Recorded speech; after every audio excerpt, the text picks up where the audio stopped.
Shalom wapendwa, katika jina la Yesu Kristo nimewasalimu sana.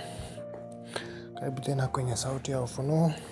Katika video iliyopita tulijifunza kuhusu upinde bila mishale. Leo tunaendelea na swali lingine muhimu sana. Kwa nini Biblia inasema akapewa taji? Hebu tusome Ufunuo 6:2. Naye aliyempanda alikuwa na upinde, akapewa taji, akatoka akishinda na ili ashinde. Hebu tuchunguze maneno haya kwa makini. Biblia haisemi kwamba taji alikuwa nayo. Haisemi kwamba tayari alikuwa na taji. Badala yake inasema akapewa taji. Swali ni nani aliyempatia taji? Aliyempa taji ni nani? Na kwa nini alimpatia wakati huo? Hapa ndipo wasomaji wengi wa Biblia wamekuwa na maoni tofauti. Baadhi yao wanafunzi wa Biblia wanaona kwamba taji linaloweza kuwa ishara ya mamlaka au ushindi ndani ya maono ya ufunuo.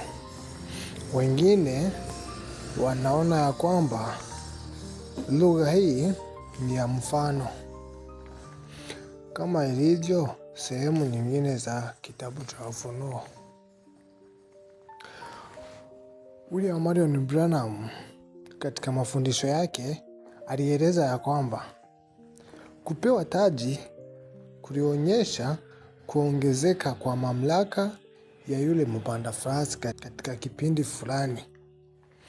Huo ni ufafanuzi uliotolewa, huku wengine wakielewa mstari huu kwa njia tofauti. Hilo linatukumbusha jambo muhimu sana. Tusijenge mafundisho juu ya mstari mmoja tu. Tuendelee kusoma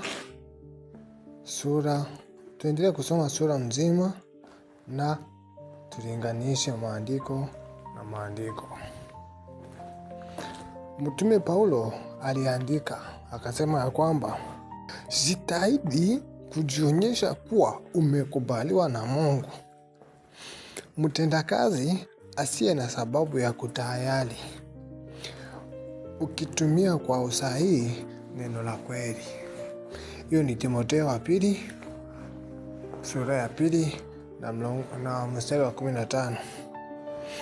Na katika Matendo 17 mstari wa 11 tunasoma kwamba Waberoya walichunguza maandiko kila siku ili kuona kama mambo waliofundishwa yalikuwa kweli.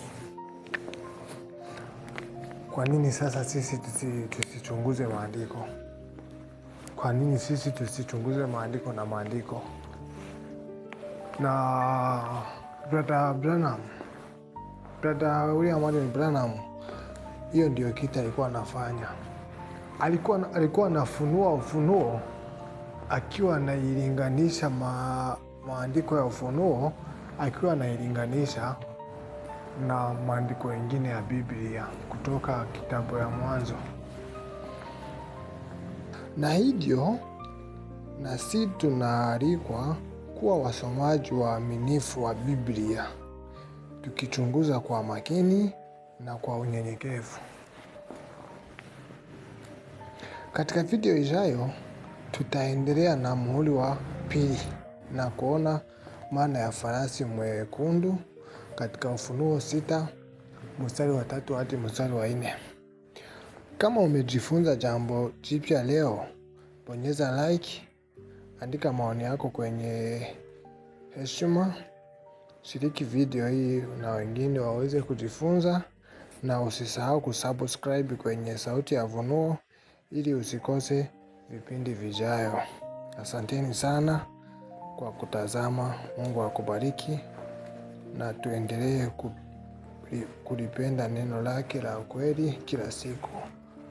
Amen.